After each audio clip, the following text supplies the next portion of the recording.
John. Yes. We're I here. think we've been meaning to do this for a long time. We have. And I think if we had recorded all our conversations for the past 1-2 years, I think we would have had at least 50 episodes so far. Yeah, whether they'd have been good or not, maybe repeating things. Anyway, they would have been good, but yes, we're doing it properly now. Yeah, I'm very excited about this because I thought just there's so much incredible knowledge, experience, and really useful practical advice coming from a lot of these our back and forths and conversations. Yeah, exactly. It's just been, even for me personally, super inspiring and just great because you help me as well to rephrase a lot of the things we do and how we obviously work 24/7 to help thousands of businesses. And then to sort of take your experience into this and mix it up, I think it's just so special. So yeah, having beyond excited that we started this so we can share this with more people basically. Yeah, 100%. I mean, I think they, as you say, it's a lot of conversations and inevitably some of them probably have repeated the same things, but I don't think that's a bad idea. And I think we'll be doing a lot of that.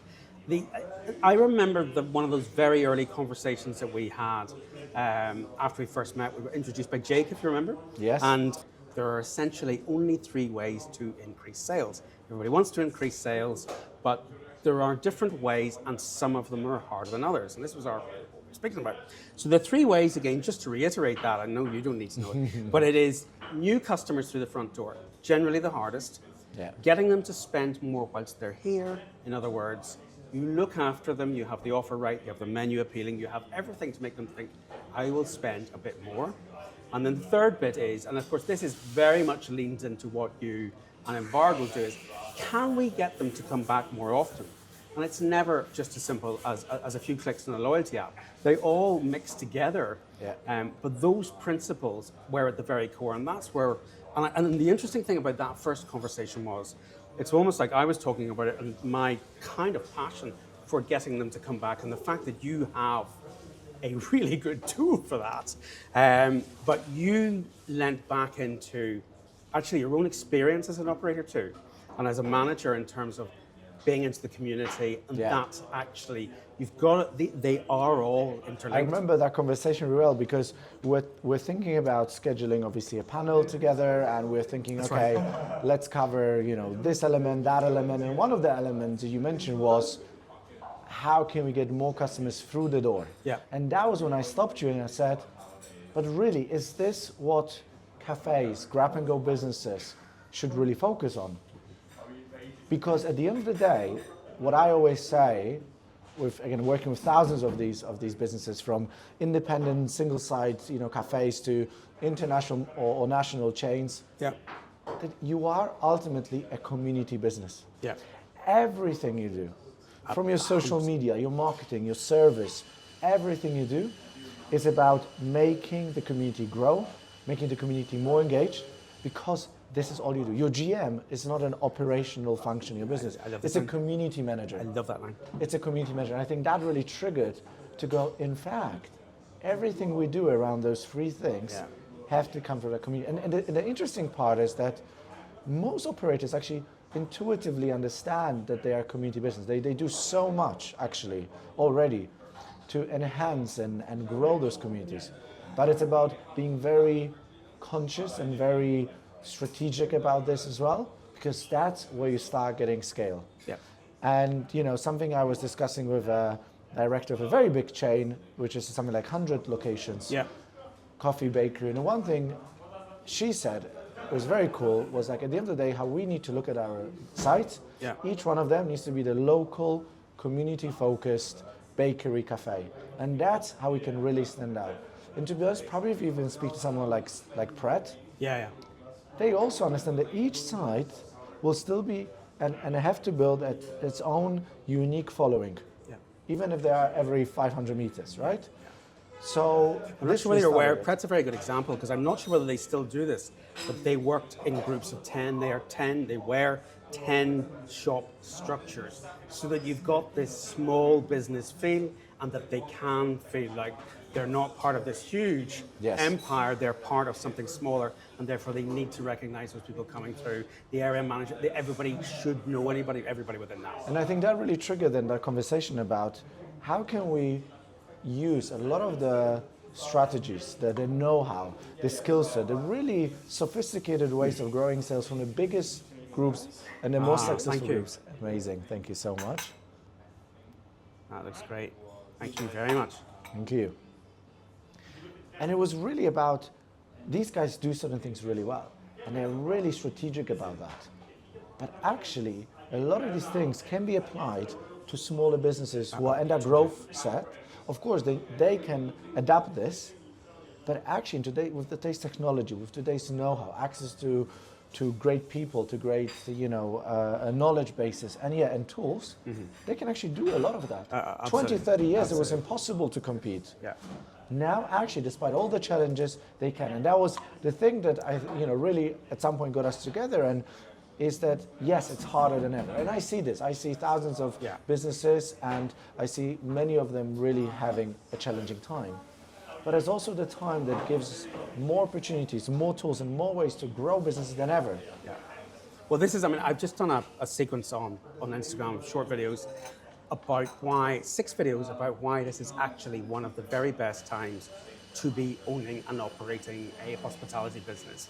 And one of those 6 is obviously, it's a couple of them are technology, but one of them is fundamentally that ability for tech through apps like Embargo to be able to get your customers to return. That did not exist. Yeah. Even 5 years ago, that was much. So yes, costs are up, but your ability to really lean in and communicate with the customer is wildly easier than when it was whenever I started all those years ago. And I think another element there is that back in the days, even when first technology started coming and creeping in hospitality, it was a lot of those maybe idea solutions were great, but the problem also was that the consumer was just not ready for it in a way that they were not used to using technology in the hospitality space. COVID has changed that forever. Yeah. So what we now have is we have some great tools. We have really savvy operators. We have people, consumers who are much more digital savvy. And there's another element as well. Sure, people start thinking twice where they spend their money. Yep. They might not upgrade their home. They might not upgrade their car. A lot of the really big spend will sort of slowly slow down. Yep. But there's always this element of wanting to still make up for that. Yes. Exactly. And you see that actually, in terms of growing business on the high street, those grab-and-go businesses, cafes, are one of the fastest growing, actually. Yeah. Sure, pubs are closing. A lot of big sort of clubs, bars, some even large-sized restaurants. But in fact, a lot of the cafes, other grab-and-go businesses are scaling. Yeah. And now, don't get me wrong, it is difficult. The rising costs, the staff issues, the Brexit implications, massive. We live in times where seriously, you have to juggle so many things at the same time. Sure. And I think we have to really appreciate and say how amazing some of these operators are to do that. We do. But our job now, and I think the idea of this podcast is to say there are though solutions, there are ways to still keep scaling, keep still winning, because I see this, I think we spoke about this a couple of days ago, where sometimes my day looks like, I have several calls in a row, and although as a founder I still try to talk to a lot of our customers, to understand their pains, their needs, and showcase some new products. And it's interesting how I go into one call, let's say, I don't know, it's a poke brand, or it's a cafe with a small pastry offering. Yeah. And they talk about how they're looking for the next site, they want to open 5 more sites this year. Yeah. And then I go to next call of a business that sells the same type of product. Yeah. Sure, there will be some differences. Same city, and they go we have to shut this side, it's really difficult, I don't know how we're going to continue, challenge this, change that. And the thing is, both of these businesses are probably facing the same challenges. But it's those small decisions, small differences that are not there at first sight, but once you start digging deeper in the operations, the marketing, and the tech stack, and how they approach growth, those little decisions, they make that massive difference throughout the year. It's just insane. It's huge, and I think that really ties into one of our other core concepts, which is this concept of this kind of game of 1% that we talk about, and being if you can get 1% more through the door, if you can get them to spend 1% more, if you can get them to return the 1%, but various little 1%. Very rarely now can you have kind of miracle moments where you get 10% from nothing. Now, this will never be sustainable anyway. That's right. Sure, you run one campaign that got viral with an influencer, you have lots of people coming in. If you can't keep this up, Yeah. these people will not be there in a week or in a month. So that doesn't work anyway.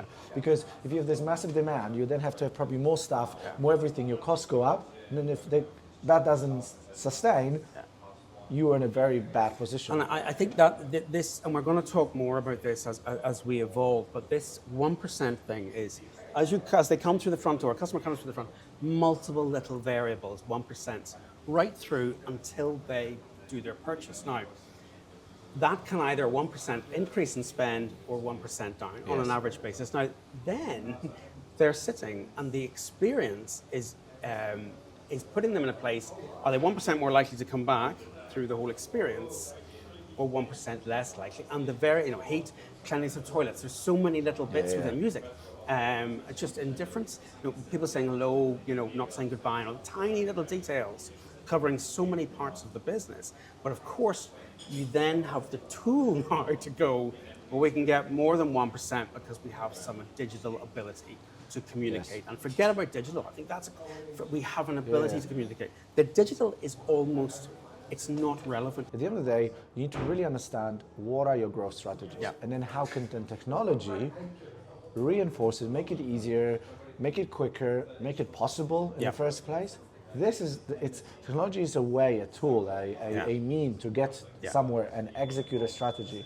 But it's about what is the strategy. Now, how I see this is, particularly coming from our sort of focus, which is on really owning the relationships with customers, focusing on that community to driving people back, increasing that ATV, right?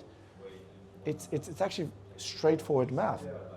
It's just how you get there, it's harder. Because my thesis is always that if you have a shop, a bakery, a coffee shop, let's say, or a grab-and-go food business, let's say you get 1,000 of your, let's keep the math simple, you get 1,000 of your regulars to visit just once more throughout the month. Just once more.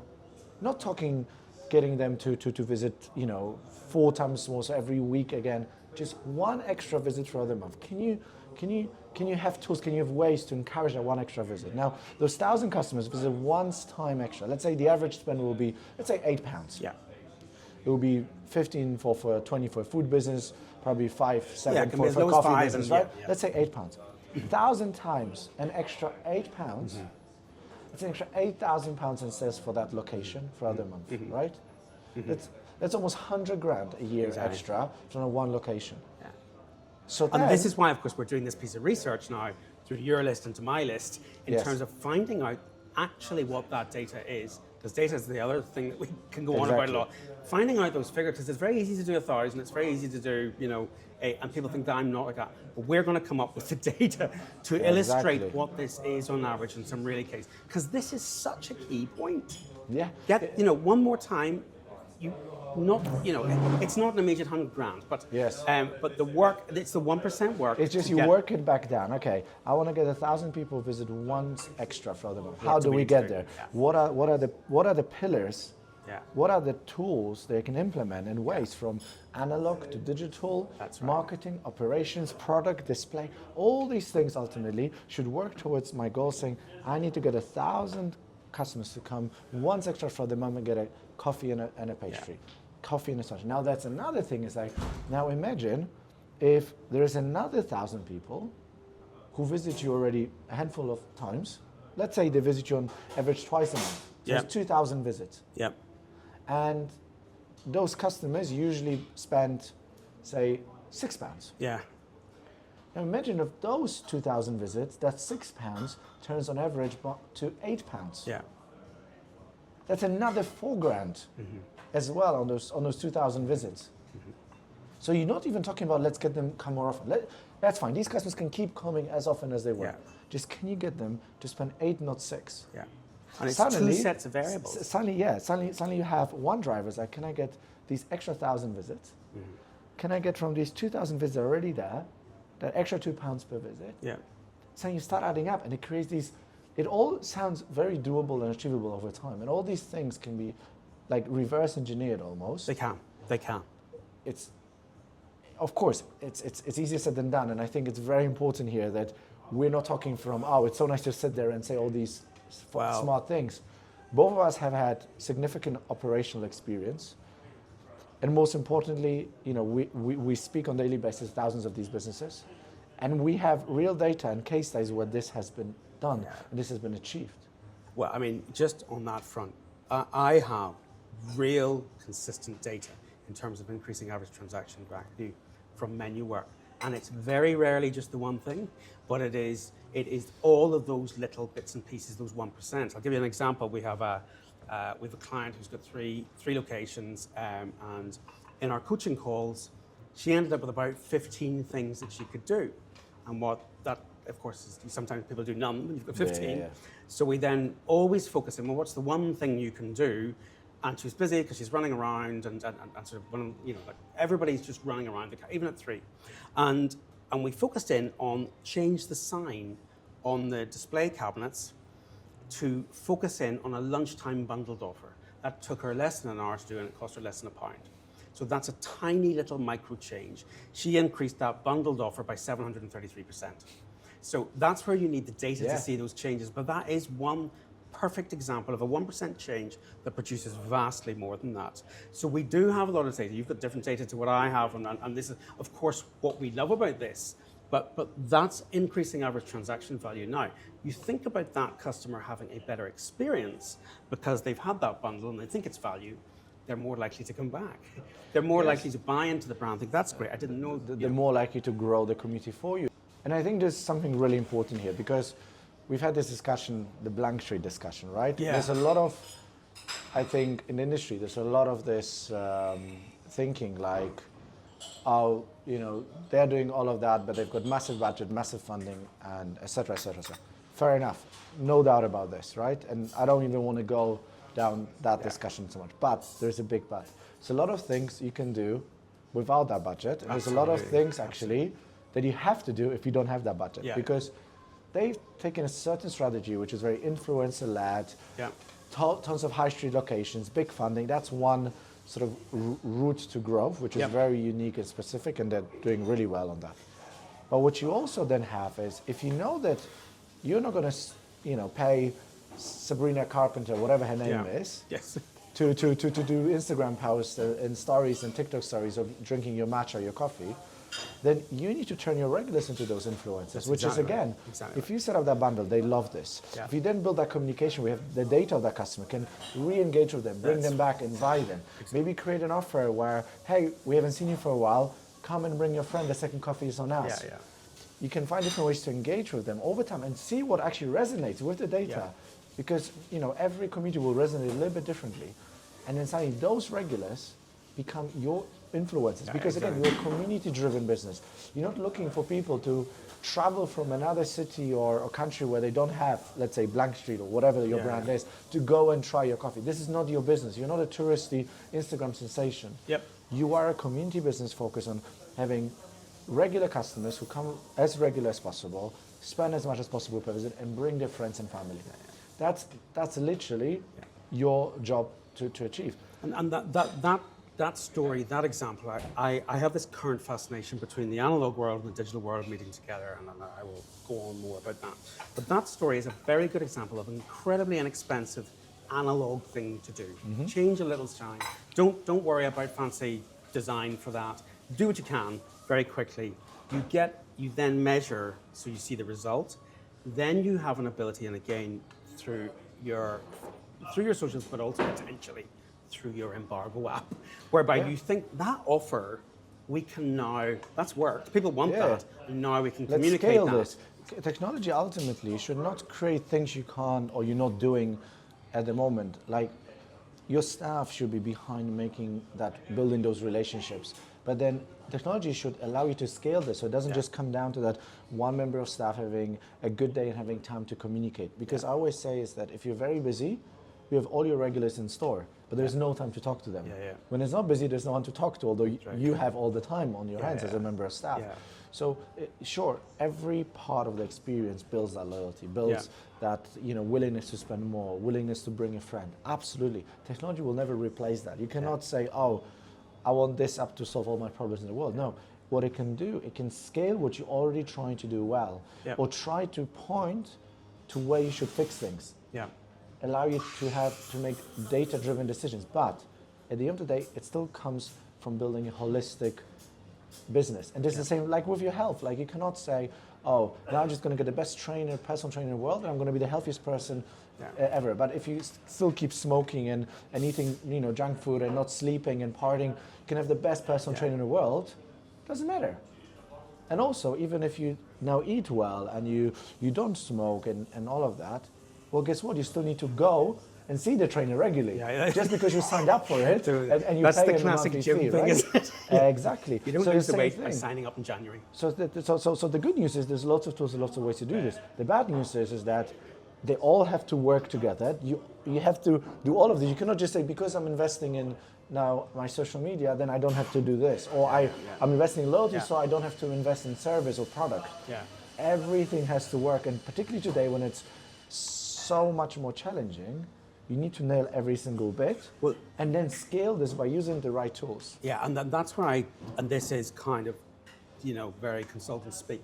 It's where you realize that this thing is a system, that all of these pieces of the system interact. A little 1% here, a little 1% there.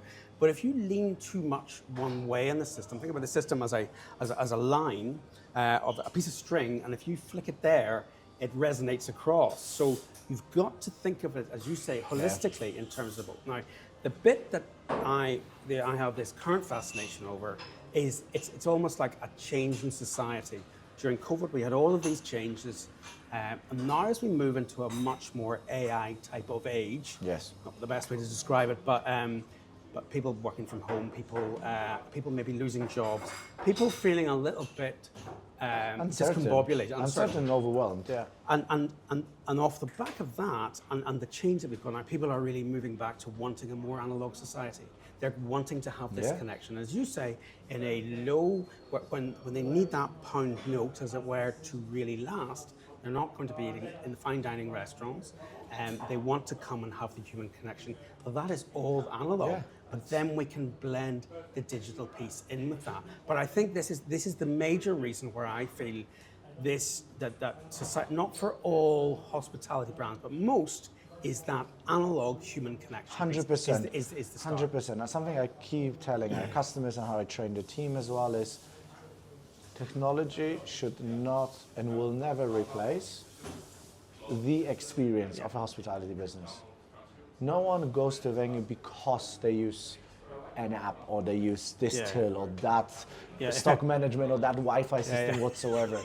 They come there for fantastic food, drinks, ambience, design, the whole experience.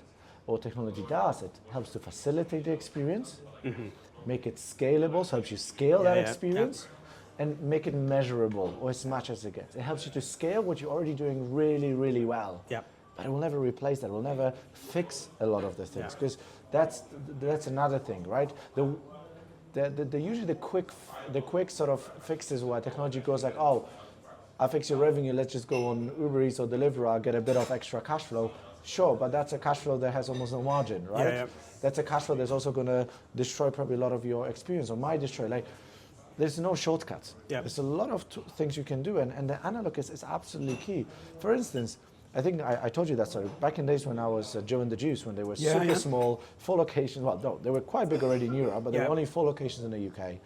And they're what? They're way over 100 now? Something like that. I mean, they're now they're preparing for a 2.4 billion IPO at the moment. So, back in the days, and I remember the challenge or something that we were discussing back then was that obviously people were going there for the juices, people were going for the sandwiches, but I was actually mainly near the one in Kings Road in Chelsea, and there were a lot of people who started to also slowly understand that we were doing decent coffee, particularly compared to other chains. The coffee was really good.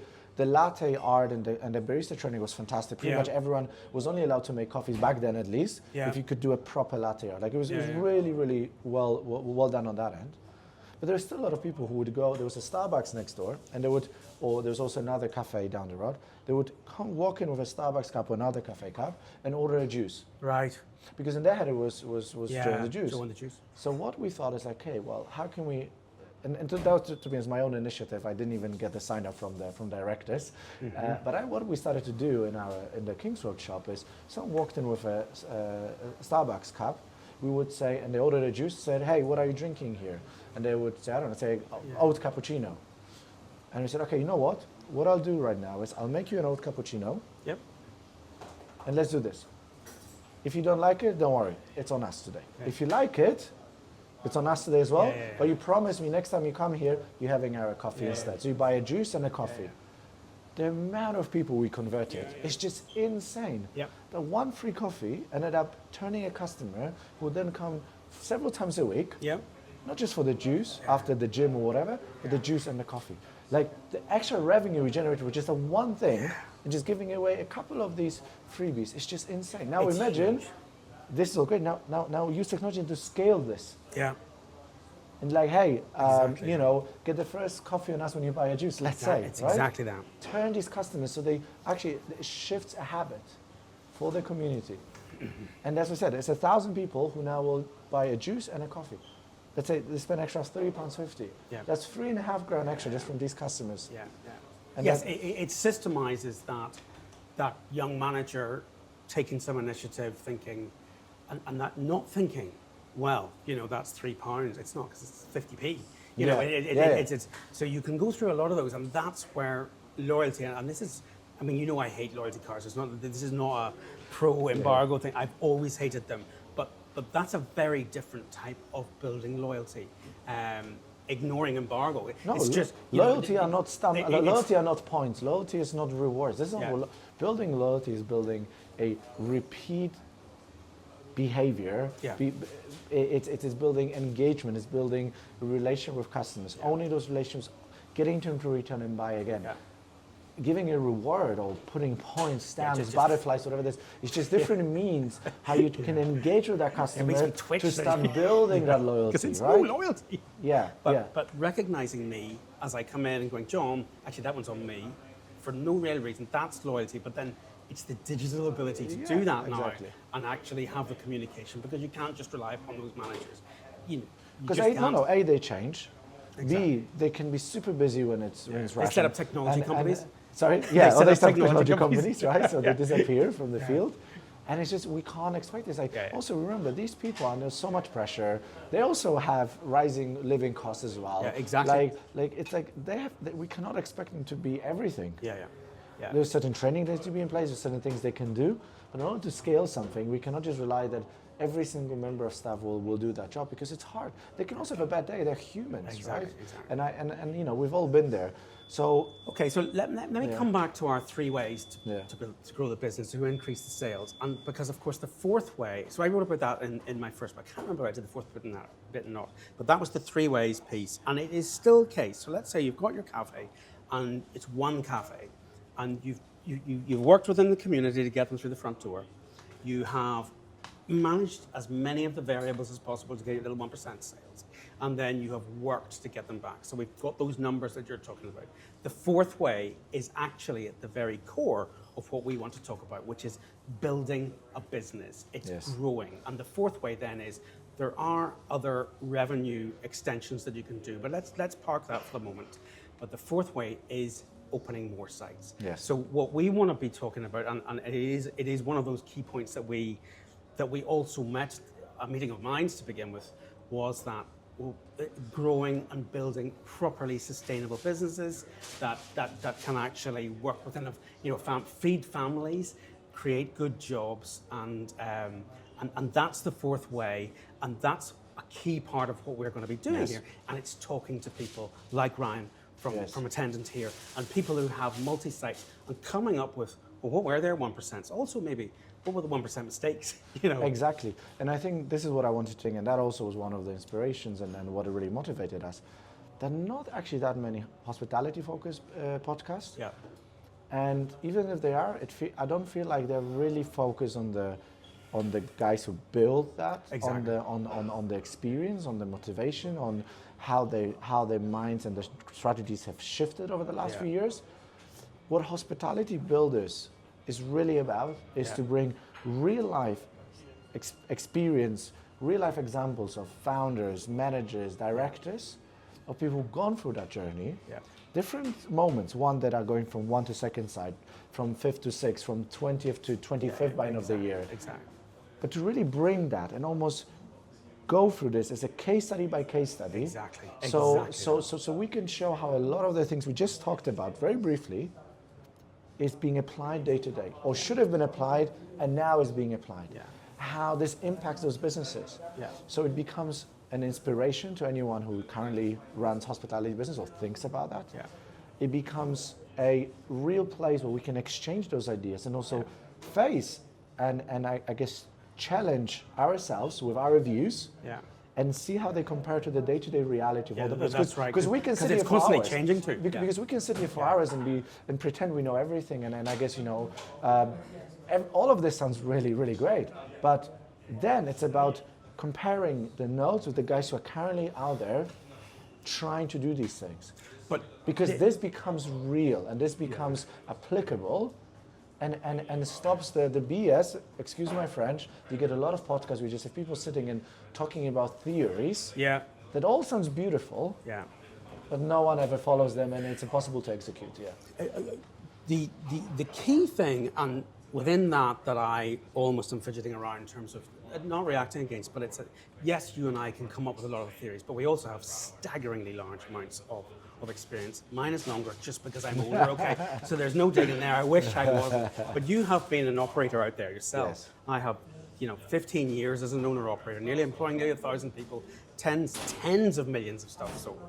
But what we do now is, and what we are going to be sharing, is the fact that you have a huge amount of actual data that works. So if you come up with a theory, and let's say you've got data on, I want to know that. Yeah. But I have got those little pieces of data from my clients, and a lot of them about the little sign, and about those changes and variables, about menu design, about the merchandising, about the way that you bring people through. So we do want to lean into all of these great people that we've worked with and are working with now, but we are going to be backing up an awful lot of what we're saying. With real it's data. not just, I saw this and I thought it would be great, because that's one of my, don't conceal my teeth gritting. That's one of my issues with a lot of podcasts, is people not really having on-the-floor experience. Yes.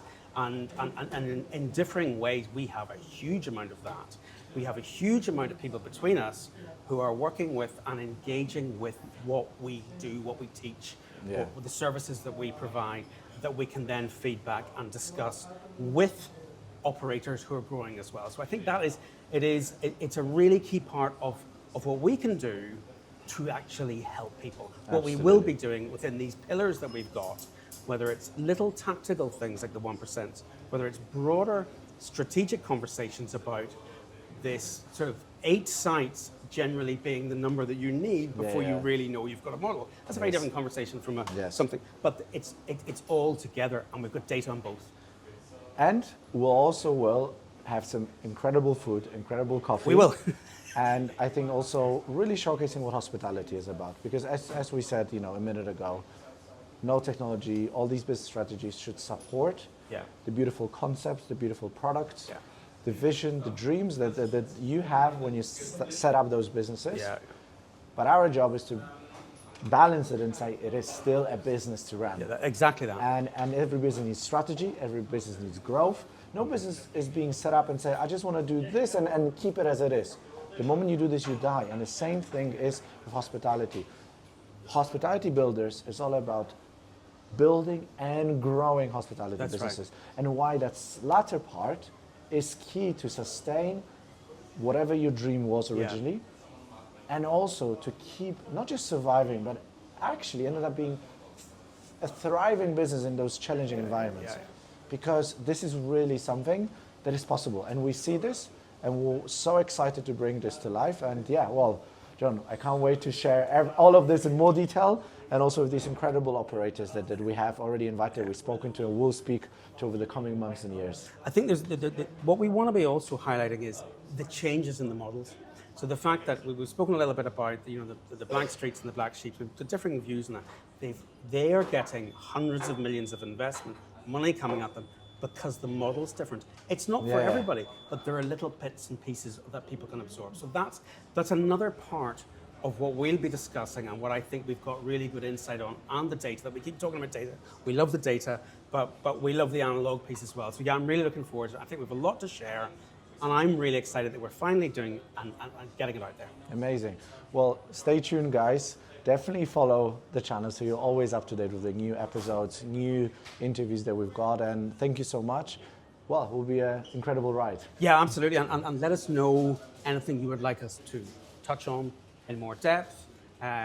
Maybe some case studies that you think would be interesting, people that you feel that we should talk to. We've got a lot lined up, but this is, we need to feed off what is working and what you want.